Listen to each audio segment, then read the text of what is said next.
नमस्कार, जैसे कि आप देख रहे हैं न्यूज़ बिहार लाइव। माझी प्रखंड मुख्यालय पर आज उस समय अजीबोगरीब स्थिति उत्पन्न हो गई जब मदन साठ पंचायत के उप मुखिया के चुनाव के दौरान दो पक्ष आपस में भिड़ गए और मतदान के दौरान ही धक्का मुक्की होने लगी। पुरुष सदस्यों व समर्थकों के बीच हो रही हाथापाई और गली गलौज को देखते हुए महिला प्रतिनिधि रोती हुई भाग निकली। हालांकि मौके पर तैनात पुलिस व पत्रकार तथा अन्य लोगों के हस्तक्षेप के बाद किसी तरह मामला शांत हुआ। हालांकि एक गुट के विरोध के बावजूद रामाकांत सिंह को विजेता घोषित कर दिया गया। उधर ताजपुर पंचायत के उप मुखिया चुनाव में उपेंद्र कुमार शाह को विजेता घोषित किए जाने के बाद समर्थकों ने फूल माला व गाजे बाजे के साथ उनका भव्य स्वागत किया तथा जमकर पटाखे फोड़े। आज संपन्न शपथ के दौरान शीतलपुर पंचायत से वकील महतो उप मुखिया तथा प्रतिमा देवी उप सरपंच, बरेजा पंचायत से कृष्ण कुमार प्रसाद उप मुखिया तथा हरेंद्र पांडे उप सरपंच, गुबरिया पंचायत से रूनी देवी उप मुखिया तथा रीता दे उप सरपंच, गोरहट पंचायत से राकेश कुमार चौधरी उप मुखिया तथा हेमवंती देवी उप सरपंच, मदन साठ पंचायत से रामाकांत सिंह उप मुखिया। कोरम के अभाव में उप सरपंच का चुनाव नहीं हुआ। ताजपुर पंचायत से उपेंद्र कुमार शाह उप मुखिया तथा अवध बिहारी शर्मा उप सरपंच चुने गए। मौके पर छपरा के डीटीओ अब तो मुखिया आज से फुल फ्लेजेज हो गए।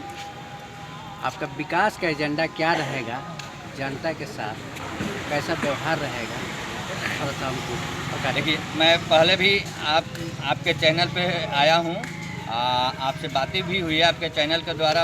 आप सबसे पहले आप लोगों के चैनल को सबसे पहले धन्यवाद देता हूँ कि आपने मेरी आवाज़ को इस पूरे जनता के बीच में पहुँचाने का कार्य किया।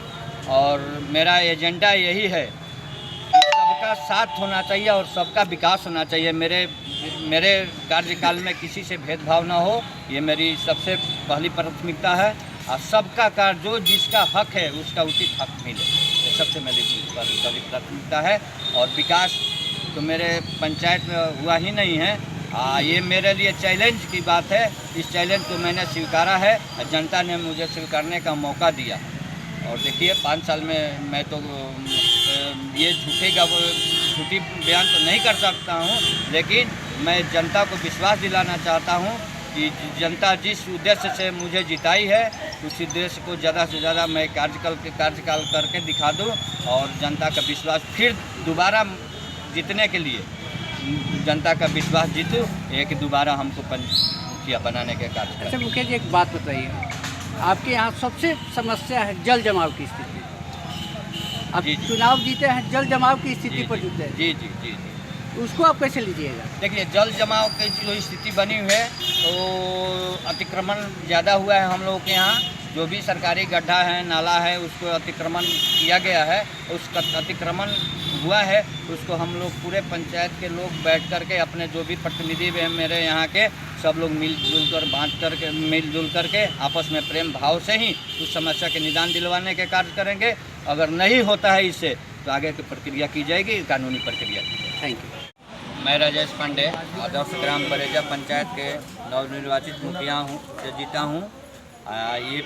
ये मेरा जीत नहीं है, ये पूरे पंचायत की जनता की जीत है, सत्य की जीत है। असत्य पर सत्य की विजय हुई है। इसी दरम्यान हम लोग आज का शपथ ग्रहण था। शपथ ग्रहण करने के बाद अपने मेरे गार्जियन, हम लोग पूरे इस बिहार के, पूरे ये देश के, मैंने पूरे भारतवर्ष के सर्वप्रथम शिक्षा मंत्री रह चुके हैं, मेरे ही गांव के हैं पंडित गिरीश तिवारी जी। मैं इनके घर के हूँ। मैं इनका एक शिष्य समझिए या लड़का समझिए या जो भी समझिए, मैं इनके घर का हूँ। अब मैं ये चाहता हूँ कि मेरे गांव के जो भी मेरे पंचायत के या इस क्षेत्र के जितने भी पढ़ने वाले बच्चे हैं, इनके मार्गदर्शन पर चले और ज़्यादा से ज़्यादा भारत का, बिहार का, इस छपरा जिला का नाम रोशन।